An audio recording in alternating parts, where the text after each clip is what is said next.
बर्तमान देखुन मैट्रिक परीक्षा के लेकर गोटे बहुत बड़ अपडेट रही है जेनटा कि छात्र छात्री मैंने ये अपडेट के जानबार के पड़वा। पहला रही मैट्रिक परीक्षार रिजल्ट के तारीख आसवा तार संगे संगे छात्र छात्री मैंने इथर केन वेबसाइट रे मैट्रिक परीक्षार रिजल्ट के पहला देखिपारे जेनटा कि आपने ये वीडियो माध्यम पूरा डिटेल जानीपारे से लगे वीडियो के लास्ट तक देखुन। आउ जदि आपको वीडियो भल लगा बोले गोटे लाइक करदे आउ जेन मैंने चैनल के एतकी बेल तो सब्सक्राइब नहीं कर पारते चैनल के सब्सक्राइब कर देकर पाखे थिबा घंटी बटन के क्लिक करके ऑल नोटिफिकेशन के ऑन कर दौन जे गवर्नमेंट जहाँ भी अपडेट योजना आसवा आपने ये चैनल माध्यम पहला जानीपारे। पहला देखुन +2 परीक्षार रिजल्ट जेनटा कि आपंकर मे मासर 24 तारिख में प्रकाश पावा बोलिकी उच्च माध्यमिक शिक्षा परिषद बोर्ड पक्षर ऑफिशियली घोषणा कर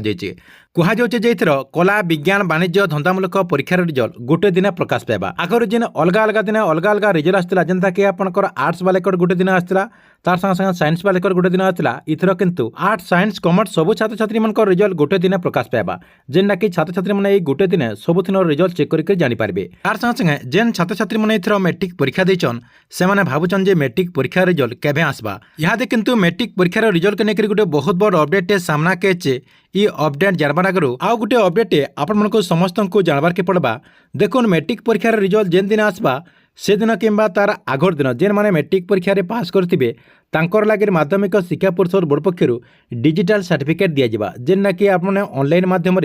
किंबा आपनकर जेन व्हाट्सअप रही से व्हाट्सअप माध्यम डाउनलोड करेंगे। इटा के लेकर आपनकर लगे गोटे वीडियो रही जेनटा कि आपने ये चैनल माध्यम देखिपारे जे आपने केनता करी ऑनलाइन माध्यम आपनकर मैट्रिक सर्टिफिकेट के डाउनलोड करेंगे। तार संगे संगे आपने जेन व्यवहार कर व्हाट्सअप माध्यम केनता करी आपनकर सर्टिफिकेट के डाउनलोड करेंगे पूरा फुल प्रोसेस वीडियो रही जेनटा कि आपने से वीडियो देखिकी जानीपारे। से वीडियो के आपको देखबार के लिए वीडियो डिस्क्रिप्शन में मुझे लिंक दे दीचे सेनु क्लिक करके आपने से वीडियो के देखिपारे आरो आपनकर जेन मैट्रिक डिजिटल सर्टिफिकेट रही है से डिजिटल सर्टिफिकेट के डाउनलोड करेंगे। इतार संगे संगे देखुन आपने समस्ते भावुवे जे मैट्रिक परीक्षार रिजल्ट के तारीख में प्रकाश पाइबा। आपने समस्ते जानिछन जे +2 रिजल्ट जेनटा कि आपनकर मे 26 तारिख में आसीजिबा जेनटा कि छात्र छात्री मैंने +2 रिजल्ट आपनकर मे 26 तारिख में चेक करके जानीपारे। मे 26 तारिख में +2 रिजल्ट आसीगला परे 2 दिन पर जेनटा कि मे 28 तारिख में मैट्रिक रिजल्ट भी आसीजा बोलिकी गणमाध्यम आलोचना करा जाउछि किंतु ऑफिशियली माध्यमिक शिक्षा परिषद बोर्ड पक्षर इटा के लेकर कौन घोषणा नहीं करबार तेल